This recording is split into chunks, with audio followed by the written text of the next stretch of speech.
Russian മനുഷ്യക്കടത്തിനിരയായി യുദ്ധഭൂമിയിൽ കുടുങ്ങിയ 2 മലയാളികൾ ഇന്ത്യൻ എംബസിയിലെത്തി. തിരുവനന്തപുരം അഞ്ചുതെങ്ങ് സ്വദേശി പ്രിൻസ് സെബാസ്റ്റ്യൻ, പൂവാർ സ്വദേശി ഡേവിഡ് മുത്തപ്പൻ എന്നിവരാണ് മോസ്കോയിലെ എംബസിയിലെത്തിയത്. താത്കാലിക യാത്രാരേഖ വഴി ഇവരെ നാട്ടിലെത്തിക്കാനാണ് ശ്രമം.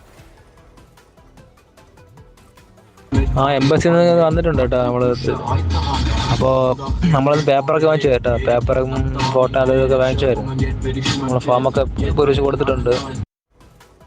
എം.ജി. പ്രതീഷ് വിവരങ്ങളുമായി. പ്രതീഷ്, സന്തോഷകരമായ വാർത്തയാണ്. ഇവരുടെയൊക്കെ വിവരങ്ങൾ മാധ്യമങ്ങൾ പുറം ലോകത്തെ അറിയിച്ചിരുന്നു. പരുക്കേറ്റിട്ടുണ്ട് എന്നതുള്ളതടക്കമുള്ള വിവരങ്ങൾ.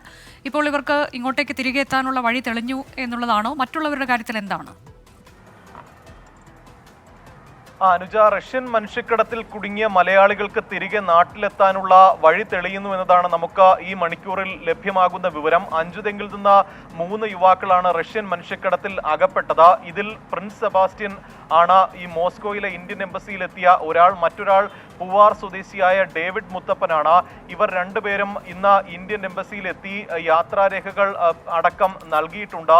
ഇവരുടെ പാസ്പോർട്ട് അടക്കം നേരത്തെ തന്നെ പിടിച്ചു വച്ചിരിക്കുന്ന ഒരു സാഹചര്യം ഉണ്ടായിരുന്നു. അതുകൊണ്ട് തന്നെ താൽക്കാലിക യാത്രാരേഖകൾ ഉപയോഗിച്ച് ഇവരെ നാട്ടിലെത്തിക്കാനുള്ള ഒരു ശ്രമമാണ് നടക്കുന്നത്. ഇന്ത്യൻ എംബസിയിലെത്തി ഇവർ നാട്ടിലേക്ക് വരാനുള്ള അപേക്ഷകൾ ഇതിനോടകം തന്നെ നൽകിയിട്ടുണ്ട്. പ്രിൻസ് സെബാസ്റ്റ്യൻ നേരത്തെ ആ കാര്യം തന്നെയാണ് 24-നോട് പ്രതികരിച്ചത്. ഈ പൂവാർ സ്വദേശിയായ ഡേവിഡ് മുത്തപ്പനാണ് ഈ 3 പേരെ കൂടാതെ ഈ റഷ്യൻ മനുഷ്യക്കടത്തിൽ ഉൾപ്പെട്ട മറ്റൊരാൾ. ഇദ്ദേഹവും നിലവിൽ ഇന്ത്യൻ എംബസിയിൽ ബന്ധപ്പെട്ട യാത്രാരേഖകൾക്ക് അപേക്ഷ നൽകിയിട്ടുണ്ട് എന്നതാണ് നമുക്ക് മനസ്സിലാക്കാൻ കഴിയുന്ന കാര്യം. പക്ഷേ അഞ്ചുതെങ്ങ് സ്വദേശിയായ ടിനു പനിയടിമ, ഒപ്പം വിനി സിൽവ, ഇവർ രണ്ടുപേരും നിലവിൽ യുദ്ധഭൂമിയിലാണ് എന്നതാണ് മനസ്സിലാക്കുന്ന കാര്യം. ഇവരെ കണ്ടെത്താനോ ഇവരുമായി ആശയവിനിമയം നടത്താനോ ഇതുവരെയും സാധിച്ചിട്ടില്ല. എത്രയും വേഗം ഇവരെയും കണ്ടെത്താൻ കഴിയുമെന്ന ഒരു പ്രതീക്ഷയാണ് കേന്ദ്ര സർക്കാർ മുന്നോട്ട് വയ്ക്കുന്നത്.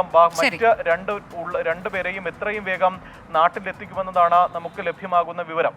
റഷ്യൻ യുദ്ധഭൂമിയിൽ കുടുങ്ങിയ 2 മലയാളികൾ നാട്ടിലെത്താനുള്ള വഴി തെളിഞ്ഞു. മറ്റുള്ളവർക്കായി അതേ രീതിയിലുള്ള പ്രക്രിയ തുടരുമെന്നുള്ള വിവരമാണ് ലഭിച്ചത്.